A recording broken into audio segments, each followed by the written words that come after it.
Hello and welcome to Tech Explorer. I hope you are doing well. So today in this video, we are going to learn about the lists in Python in detail. A list is the most versatile data type that is available in Python. It is used to store the sequence of various types of data, and they are ordered as well. So today we are going to see what are lists and the various functions that we can operate on the list. But before that, if you are new to my channel, please subscribe so that you can get more tutorials in Python and you can master yourself from the basic to the advanced level. So let's start. So let's see what is a Python list. So Python offers a range of compound data types often referred to as sequences.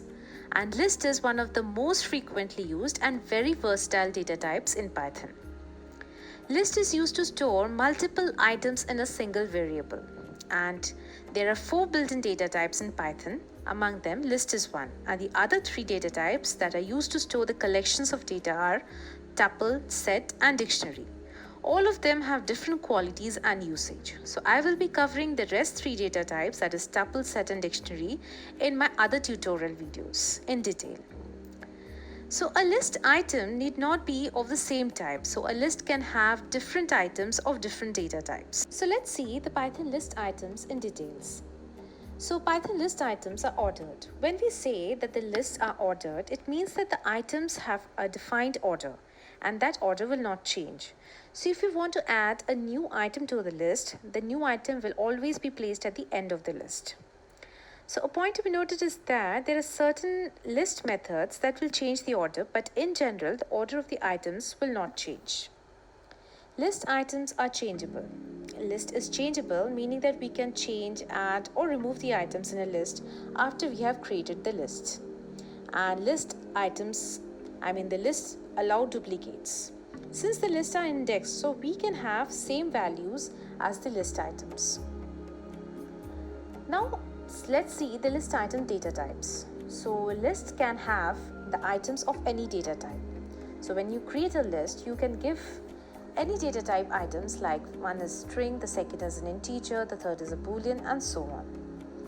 So in Python's perspective, a list is defined as an object of class list. So when you create a list and you use the type function to print its type, you will get the type as list. Now there is a list constructor also. So you can create a list by using the list constructor. You have to simply pass the values. Just note that there are 2 round brackets. One is for the list constructor and another is for giving the values to the list. So when you print the list, you get the values of these list items. And the list length, if you want to check how many items are there in the list, you can use the length function. So when you create a list and you print its length, that is len function, you will get the number of items. So in this case, there are 3 items. Now let's see how to create a list. So a list is created by placing all the items or the list elements inside the square brackets, and you have to simply separate them by commas. So a list can have any number of items, and these items can be of different data types like integer, float, string, boolean, etc. So let's see how to create an empty list. So you specify the list name and simply give the square brackets with no items added.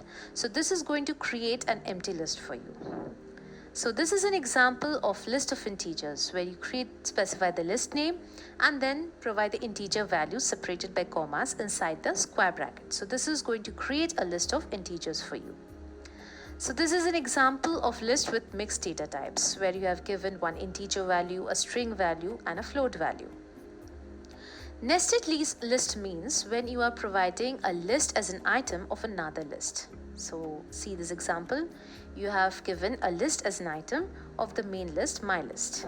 Now let's see how to access the elements of a list. So list, it stores the collection of different values in the form of a sequence, and each value is associated with an index number which starts from 0. So when you want to access the list items, they are accessed by using this index number. So here's an example when you're creating a list, and when you're printing the list and providing the value as its index number, it will fetch the particular element at that index position. So here providing 0 as the value, index value, so it will give you the very first element of that list. So let's see about the negative indexing. Negative indexing means just start from the end. That is, -1 will refer to the last element, -2 will refer to the second last element, and so on. So here is an example of list, and when you print the list item by providing the index number -1, it will give you the very last element. Now let's see how to slice list in Python, and here comes the range of indexes. So this is an example of a list, and when you're providing the range of indexes with the slicing operator, that is the colon operator, the left-hand side value is the start index and the right-hand side value is the end index.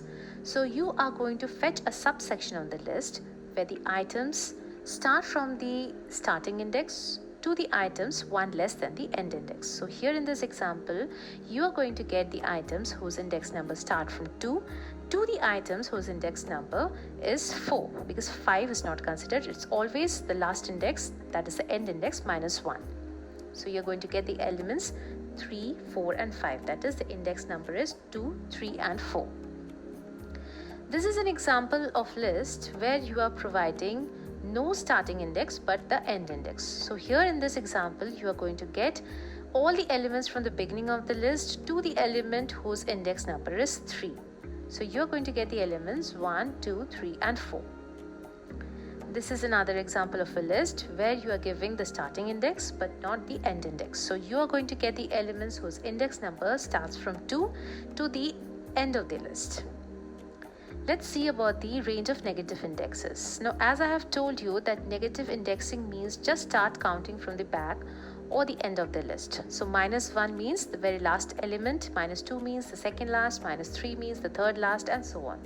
So when you are giving the starting index as -4, that means the fourth last element. That is, in this list example, it is 4. And the end index we have provided as -1. And I have told you that end index is not considered. It's always 1 less than the end index. So you're going to get the element from -4 as the index value to -2. That is, you're going to get 4, 5 and 6. Now let's see how to change the list items. So if you want to change the value of a particular list item, then you have to refer to its index number. So let's see an example of a list of fruits. So what is the item at the index position 0? It's apple. Item at index position 1 is banana, and item at index position 2 is cherry. So if you, for example, want to change the value of banana to something else, for example, you want to change it to blackcurrant, then you simply access that particular item through its index value. That is, you are providing list 1 and in the index number you are giving as 1, that is the banana, and you are assigning a new value to it, blackcurrant. So when you print this list, you will get a new list where banana will be replaced by blackcurrant. That is, you are going to get apple, blackcurrant and cherry. Now let's see, this was an example which we have done. It was for a specific list item. Now let's see how to change a range of list items. So this is an example of a list. Now if you want to change a range of item values, then you have to give a range of index numbers. So we have done the range of indexing just before. So you have to provide a starting index and an end index. So here in this example, you're going to fetch the items whose index value start from 1 till the item whose index value is 2, because it's always 1 less than the end index. So you're going to get the values banana and cherry, and you're assigning new 2 values to it, that is blackcurrant and watermelon. So when you're going to print this list, you're going to get apple, and in place of banana you're going to get blackcurrant, in place of cherry you're going to get watermelon, orange and kiwi. Now let's see how to add the list items. So if you want to add an item to the end of the list, simply use append method. So here is an example of a list, and when you are using the append method and passing a new value, this new value is going to get appended at the end of the list. So previously your list was of apple, banana and cherry. When you have called append method and passed orange to it, you are going to get a new list where the values will be apple, banana, cherry and orange. That is, the orange value is going to get appended to the items of list 1. Now, if you want to insert a particular item at a particular index value, as I've told you earlier that list items are generally ordered, but there are certain methods through which you can change the order of the list. So insert is one of them. So you provide the index number and the value. So here is a list where you are having the items as apple, banana and cherry, and when you are using the insert method and providing 1 as the index number and orange as the value, so this orange value is going to get inserted at index position 1. So you are going to get the list where the items are apple, orange, banana and cherry. Now, how to extend a list? To append the elements from another list to the current list, you can use the extend method. So here is an example of a list 1, where you're having the items apple, banana and cherry. Another list is there, tropical, where the items are mango, pineapple and papaya.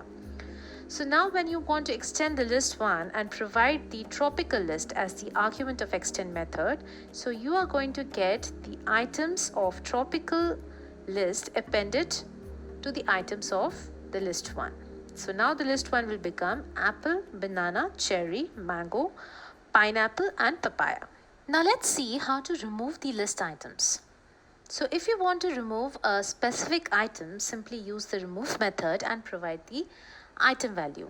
So here in this example, its list 1 is having items like apple, banana and cherry, and when you're using remove and providing banana, you get the list as apple and cherry with banana removed. Now this was an example when you're removing a specific item. If you want to remove from a specific index, so you have various methods. So one is pop method, where you're providing an index value. So when you're providing index value, it is going to remove that item from that particular index value. So here the example was of apple, banana and cherry. When you're giving list1.pop and you're providing the index value as 1, so the item from the index value 1, that is banana, is going to be removed and you're going to get the list as apple and cherry. Simply, if you're using pop with no index value, by default it is going to remove the item at the end of the list. So here, when you print it, you are going to get apple and banana with cherry removed. Now you can use another method, that is delete del keyword, to delete the particular item. So when you're using del keyword and the particular item of the list where index value is 0, that is apple, you're going to get the list as banana and cherry with apple removed. Now if you want to clear the list, you use the clear method and it will return you an empty list with no items in it. Now we will see how to loop through a list. So this is an example of a list where it is having items like apple, banana and cherry, and you are using a for loop. So for x in list 1, you are printing the x. You are simply looping through each item of the list and you are getting apple, banana and cherry. So now if you want to loop through the index number, you are again using a for loop, but in this case you are using in range, that is the index number which is in range starting from 0 to the end of the list, and you are printing the values with a particular index number. And this is an example when you're looping using the list compression. It is a shorthand syntax for loop. So here in single line, you're using the for loop and printing the value of x. So this is a shorthand syntax. Instead of using multiple code lines, you can use a single line to print the various elements by looping the list. Now let's see the list comprehension in a bit detail. So list comprehension, it offers a shorter syntax when you want to create a new list that is based on the values of an existing list. So first of all, I'm going to show you an example by using the for loop.